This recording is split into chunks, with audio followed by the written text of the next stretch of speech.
Por ejemplo, el grupo en el que se aplicó la medicación era un grupo muy pequeño. No se definió claramente qué era curación, entre comillas, o disminución de la enfermedad, entre comillas, porque lo que se determinó fue en laboratorio lo que se llama la carga viral, que es la concentración de los virus en el cuerpo. Es decir, la variable que se utilizó no fue efectivamente una variable que nos permitía afirmar que las personas, que fueron muy pocos pacientes, 16 en realidad, se habían curado. Yeah.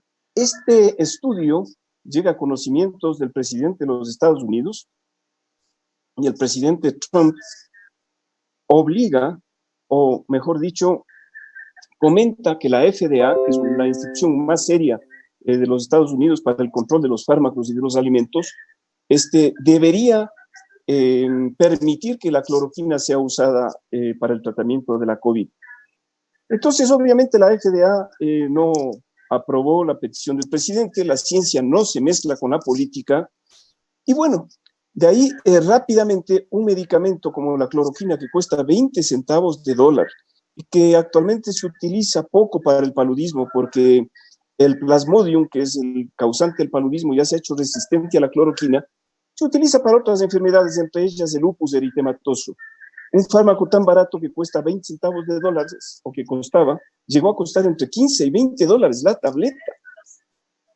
Y se desabasteció el mercado local nuestro debido a que ya se empezó a hablar de la cloroquina.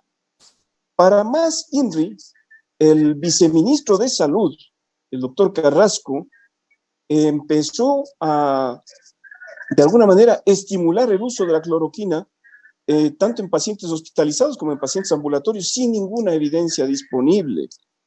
Esto ya provocó, pues, una caída en el mercado de la cloroquina. Los pacientes con lupus no tenían cómo encontrar la medicación debido al desabastecimiento. Y más raro aún, sin ningún tipo de evidencias, los protocolos del Ministerio de Salud Pública de nuestro país recomiendan el uso de esta medicina que es experimental para el virus, el coronavirus, y también recomiendan el uso ambulatorio de esta medicina, y debe ser el único país del mundo donde está autorizado.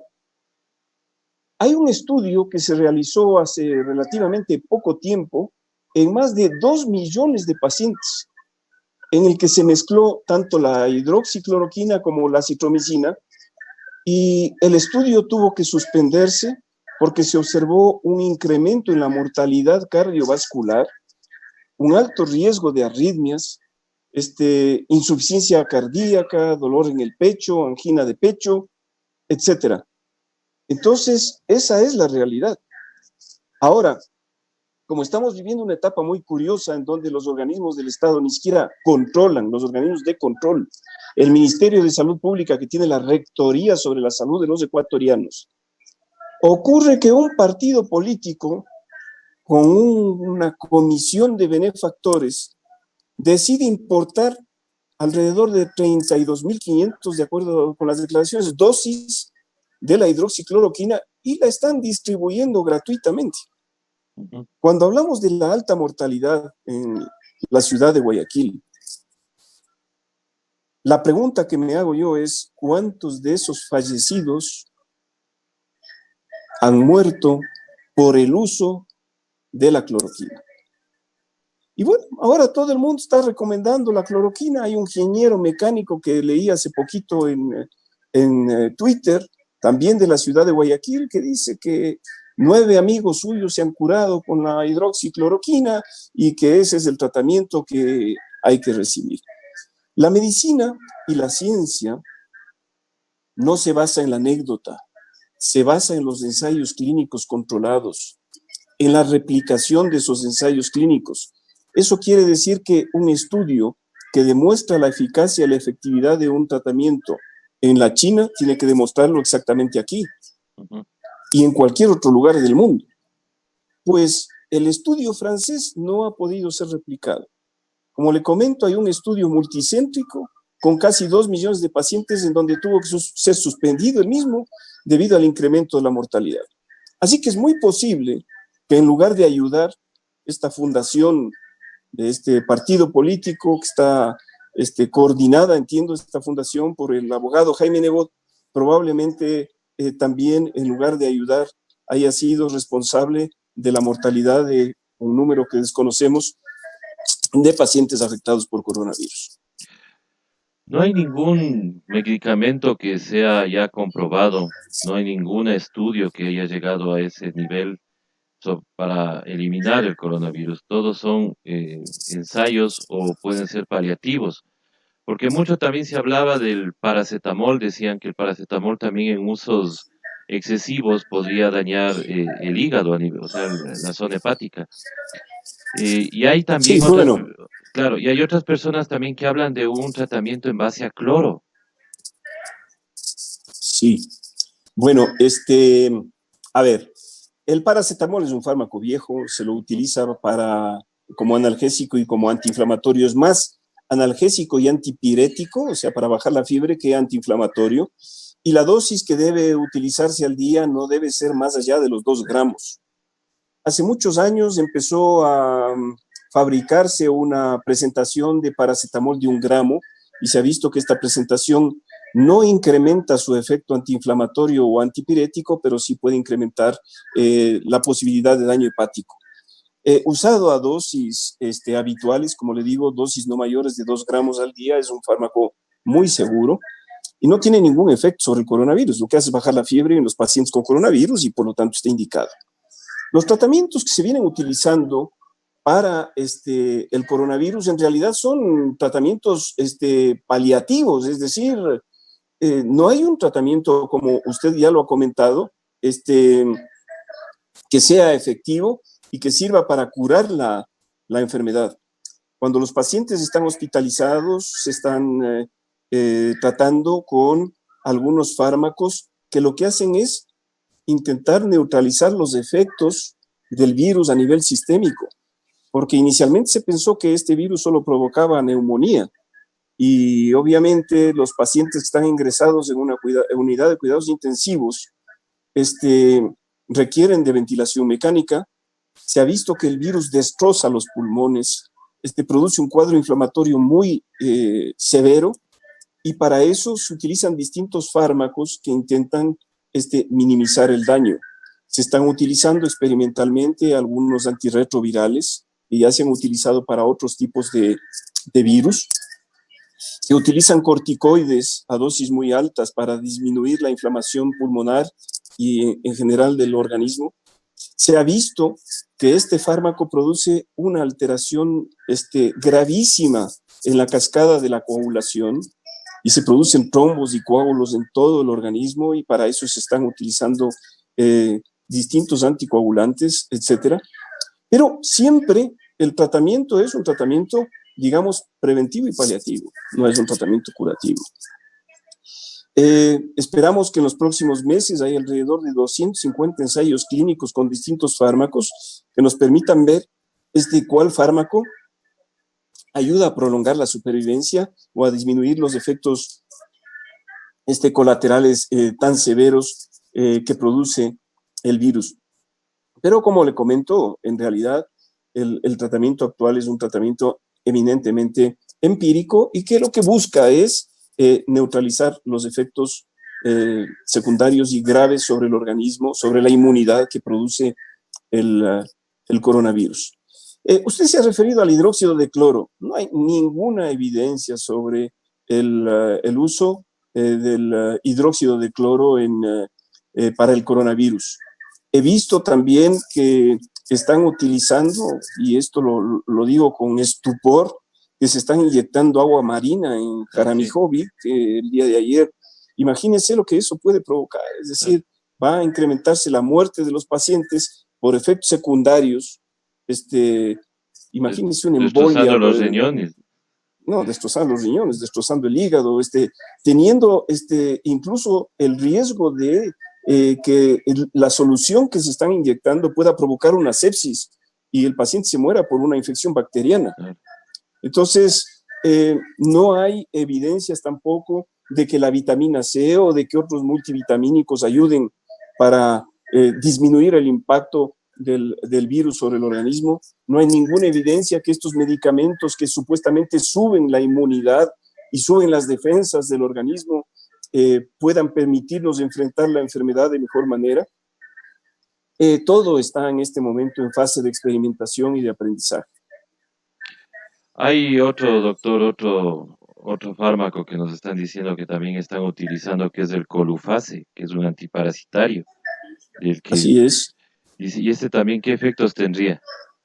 Ninguno, absolutamente ninguno. Hay un estudio realizado con este antiparasitario in vitro.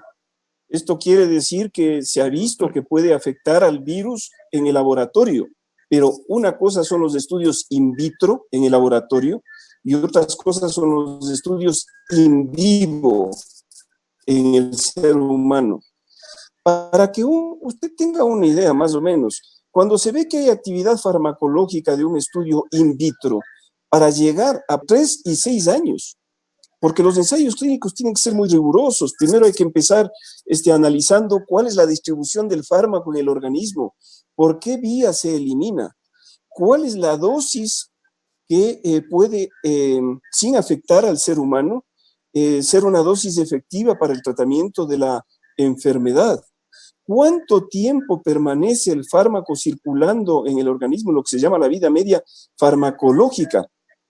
Y luego hacer estudios en animales de experimentación, ver que el medicamento no sea carcinogenético, es decir, que no produzca cáncer, ver si el medicamento se puede utilizar en embarazadas o en pacientes de tercera edad, se disminuye su eliminación y por lo tanto pueden haber cuadros tóxicos. De ahí se pasa a la experimentación que se llama fase 4, que es la experimentación clínica en pacientes con la enfermedad, pero que no tienen otras enfermedades ni toman otros medicamentos. Después hay que ver la interacción entre este medicamento con otros fármacos. Es decir, es un tema muy complejo. Por lo tanto, el uso de este fármaco antiparasitario, que se utiliza sobre todo en veterinaria, tampoco ha demostrado ser efectivo en la especie humana y además es sumamente tóxico. Qué terrible, ¿no? Es que es también, yo digo, no sé, si tuviéramos una autoridad de salud que pusiera protocolos y pusiera los controles necesarios, pues obviamente estas cosas no estaríamos hablando de estas cosas. Estaríamos ya centrándonos en lo que nos dice esa autoridad. Pero si la autoridad nos sale con que va a haber una muerte chiquititita de un 1% de la población ecuatoriana, entonces sí nos espanta, pues, doctor. A ver, yo no soy quien para eh, defenderle al señor ministro, a quien yo conozco desde hace muchos años, es una persona muy bien formada. Escuché la entrevista, entiendo que probablemente, pues él como un ser humano también, quizá le pillaron cansado, está sometido a mucho estrés. Yo entiendo que ahí hubo dos problemas con la entrevista al doctor Juan Carlos Ceballos. En primer lugar, cuando él habla de que el 60% de la población se habrá contagiado en un plazo de 120 días, creo que intentó hablar de la inmunidad de rebaño. Y ¿qué es la inmunidad de rebaño? Es cuando un gran porcentaje de la población, entre el 60 y el 80% de la población, se ha contagiado con una enfermedad.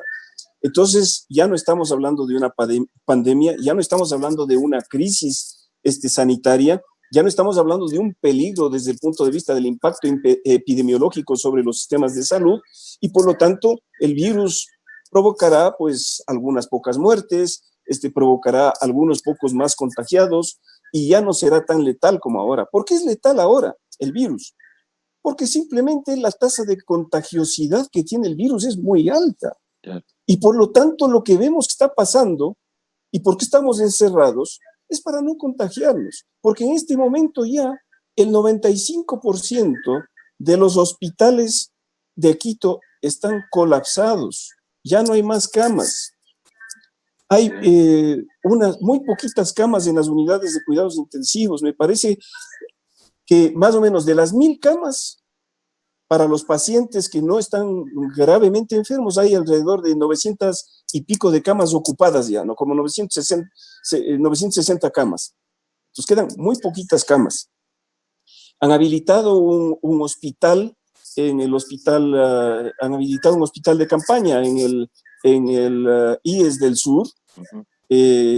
para pacientes. Tengo entendido que hay alrededor de 80 camas adicionales, y la alcaldía del Distrito Metropolitano ha habilitado, como sabemos, en el Bicentenario, alrededor de 300 camas.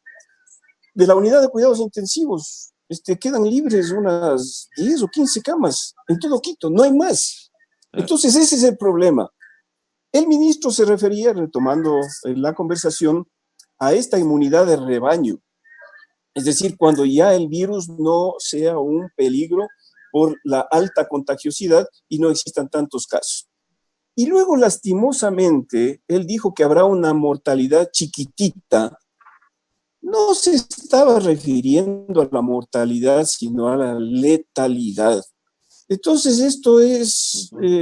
son clases elementales de epidemiología, y el ministro sabe perfectamente eso, porque él ha hecho mucho de epidemiología, y digo, yo creo que se confundió. Entonces, a ver, ¿qué es la tasa de mortalidad?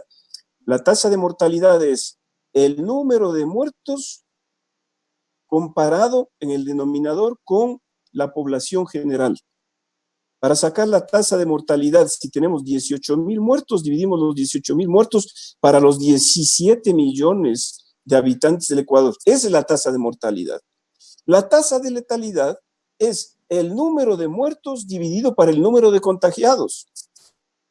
Entonces, ahora ya se explica lo que quiso decir el Claro, ministro, que es muchísimo menor, pues. claro. Pero como él habló de tasa de mortalidad en lugar de tasa de letalidad, asustó a toda la población, la gente que no está enterada sobre el manejo de la terminología que se utiliza en epidemiología, y en salud pública, pues se ha asustado. Pero usted ya me entiende ahora que en realidad el ministro no estuvo tan equivocado. Lo que quiso decir, por una parte, es hablar de la inmunidad de rebaño, que no tiene nada que ver con que todos nos vamos a contagiar en 120 días. Y Claro. en segundo lugar, que en lugar de hablar de mortalidad, debió haber hablado de letalidad. Es decir, el número de muertos frente al número de contagiados, que eso sí Claro, va a ser ya, bastante menor. Ya no por estamos hablando de supuesto. 100.000, como la gente empezó ahí. Dicen, somos 17 millones, el 60% de los 17 millones es tanto, y sobre esto el 1%, pues vamos a morir 100.000. No, no, no es así. Claro. Lastimosamente creo yo que probablemente el ministro estaba agotado, no tuvo un buen día y no pudo explicarse adecuadamente. Pero más allá de lo que haya dicho el ministro, estimado César, yo creo que realmente lo que viene ocurriendo en el país es absolutamente lamentable. Es decir, la comunicación que existe por parte de las autoridades responsables del manejo de la crisis no es la más adecuada. Confunden, utilizan una cifra por la mañana unos, en media hora el otro le desdice, el ministro habla de una cosa, la ministra habla de otra cosa. Esto es, como diría mi abuelita, un desbarajuste. Claro. Eso es lo que también preocupa, ¿no? Obviamente, ya con la explicación que usted nos hace, pues obviamente ya como que vamos tranquilizándonos un poco más, porque uno decía 100.000 personas, decíamos dos estadios llenos de cadáveres y hacíamos esa referencia, ¿no? Pero bueno, y como usted bien dice, con esas cifras, con esas contradicciones que tiene el gobierno, ¿cómo es posible que se tome una decisión de que el 4 de mayo podamos ya empezar a retomar actividades? ¿Es prudente hacer este anuncio? ¿En base a qué? ¿Qué sabe el gobierno que nosotros no sabemos? Porque nosotros entendemos que estamos todavía en una fase de prevención, o sea, de no salir para no contagiarnos. Y el rato que ya empecemos a armar las actividades o que empiecen a abrirse algunos negocios y todo lo demás, pues va a haber muchos más contagiados. Y hacemos referencia y sí a otros países como Italia, como España, que ellos todavía no han salido del todo, o sea, ni siquiera están tomando una medida tan abierta como empezar a hacer protocolos como para salir. Y entonces no entendemos. Era prudente tomar esta decisión y es prudente darles a los municipios la facultad para que lo hagan. Es doblemente imprudente. No se han dado las condiciones para volver o intentar volver a esta nueva normalidad de la que habla el gobierno. En primer lugar, nadie ha demostrado de que la transmisión del virus esté controlada. Ujú. El día de ayer, por ejemplo, entre los datos confusos que dio el gobierno, se nota un despegue, pero impresionante en la provincia de Manabí. Ojo en Manabí. Claro. Pichincha va por las mismas. No hay pruebas, el número de pruebas suficientes para decir que hay una disminución del número de contagios. No sabemos en dónde están los pacientes asintomáticos que son portadores de la enfermedad y propagadores del virus. Entonces, primero, no se ha demostrado que la transmisión esté controlada o que el brote esté controlado. Segundo, no se han hecho las pruebas necesarias. Hay una falta de datos que hacen imposible hacer un seguimiento y pensar que hay un aplanamiento. Se ha afirmado en reiteradas ocasiones por los voceros del gobierno. Y si a eso le sumamos el traspaso de las responsabilidades a los municipios, entonces es la tormenta perfecta para el desastre. Yo no entiendo qué ha querido hacer el gobierno, no sé si es una manera de pasar la responsabilidad, de librarse de la responsabilidad, de lavarse las manos, de pasar la pelotita a los municipios. Quito, Guayaquil y Cuenca, digámoslo, Manta, las grandes ciudades quizá, pero son 221 municipios. ¿Usted se imagina que el ejército, el Ministerio de Salud Pública, las fuerzas del orden van a estar a la disposición de cantones pequeños? Uh-huh. Aquí tenemos la suerte de tener un médico como alcalde de Quito que está muy bien asesorado. ¿Qué pasa en los pequeños municipios? Probablemente los alcaldes a duras penas hayan terminado la primaria, la secundaria. No tendrán ninguna asesoría. ¿Qué unidades asistenciales hay en esos cantones? Está montada una red de ambulancias para el transporte inmediato a los hospitales que cuentan con unidades de cuidados intensivos. Vea, yo no sé lo que está pasando, pero cada vez que escucho, tengo más miedo. Y estamos pasando ya primero de la sorpresa al miedo y ahora del miedo a la indignación, porque esto no puede ser. Yo creo que tenemos derecho a tener más suerte los ecuatorianos. No es posible que estemos mirando desorganización, incompetencia, peleas entre ellos e información que es una información que realmente produce pánico, porque lo que usted dice en cuanto a la afirmación del ministro, mire, hay un montón de criterios. Yo he tenido llamadas de pacientes para decir, bueno, doctor, nos vamos a morir todos aquí. Claro. Y luego, fíjese, ¿no? El día de ayer pasan por las redes sociales promocionando desde la Secretaría de Comunicación un cementerio romantizando la muerte. Pero por favor, ¿qué nos está pasando? Hemos perdido el norte. ¿Qué pasa? Yo tengo los mejores criterios de la ministra de Gobierno. El ministro de Salud es una persona competente, es un cardiólogo, un colega al cual yo conozco desde hace muchos años. ¿Qué pasa con la vocería del gobierno? ¿Qué pasa con los epidemiólogos, con los salubristas de este país? ¿Dónde están los asesores? ¿Quiénes son los asesores? Aquí hay gente que ha manejado escuelas de salud pública, que son referentes internacionales. Me refiero, por ejemplo, a Jaime Breil, que fue mi profesor, distinguido maestro. Él es un referente mundial en epidemiología crítica. ¿Le han llamado a Jaime a preguntar? Nos han llamado a los rectores médicos. Creo que somos 3 rectores médicos en Quito. Uh-huh. Mi maestro Fernando Sempertegui, también un distinguido amigo, el doctor Gustavo Vega, un insigne médico psiquiatra.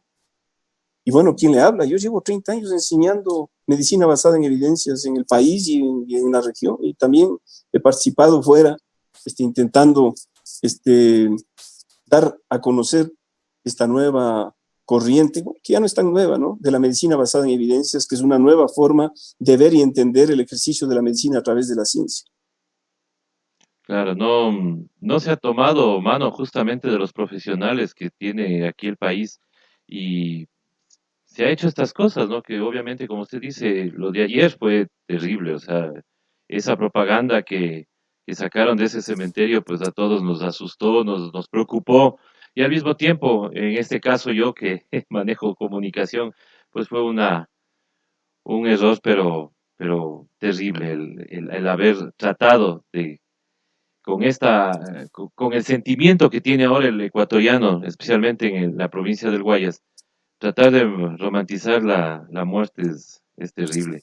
Y estos errores son los que justamente hacen que la población tenga mucha desconfianza en el gobierno y mucha desconfianza en todo lo que nos dicen ahora. Imagínense que ahora ya ni siquiera la infografía es creíble, ¿no? La infografía de viernes a lunes nos cambiaron los datos totalmente y eso es lo que preocupa para tomar este tipo de decisiones. Doctor, eh, para ir finalizando esta entrevista, una recomendación a la ciudadanía para que no esté creyendo en este tipo de tratamientos que están ofertando, porque ahora hasta hay agüitas, hay cosas naturales, inclusive que dicen que pueden curar el coronavirus.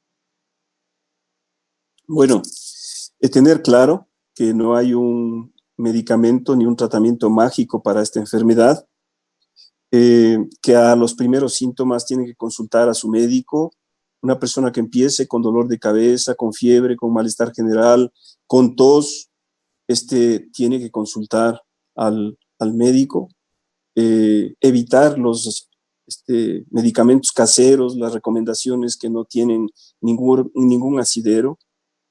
Por favor, no tomen la cloroquina ni la citromicina, así les regalen, no lo hagan. Están corriendo un riesgo terrible. Y les habla un cardiólogo que durante muchísimos años ha tratado pacientes que toman cloroquina. Otro mensaje a la población es que se dejen orientar por los médicos que de alguna manera estamos interactuando o están interactuando en las redes sociales. Hay grandes epidemiólogos, médicos salubristas, infectólogos, especialistas en cuidados intensivos, pero lo mejor que pueden hacer es consultar con su médico de cabecera, con su médico de confianza. No se dediquen a tomar altas dosis de vitamina C. Dicen que como el virus provoca alteraciones de la coagulación hay que tomar también aspirina. La aspirina no hace nada. Y si toman dosis bajas de aspirina pueden tener riesgo de sangrados gastrointestinales, incluso de sangrados cerebrales. La aspirina no está recomendada como prevención primaria para nada en ningún país del mundo. La aspirina se utiliza en dosis pequeñas para pacientes que han pasado por un infarto o por accidentes cerebrovasculares y que deben tomar esa medicación bajo estricta vigilancia médica. No tomen vitamina C porque no sirve para nada. Están orinando la vitamina C prácticamente sin haberla utilizado en el cuerpo.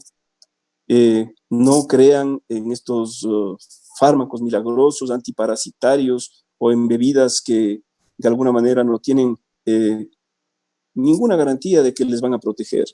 Lo mejor que pueden hacer ahora es quedarse guardaditos en casa, esperar a las directrices, en este caso para nosotros que estamos en Quito, del COE del metropolitano. Yo creo que quizá con esta posibilidad de que se ha dado una autonomía, por decirlo de alguna manera, cierta discrecionalidad a las municipalidades, eh, quizá lo que se hagan en las grandes ciudades sirva de ejemplo para las pequeñas ciudades.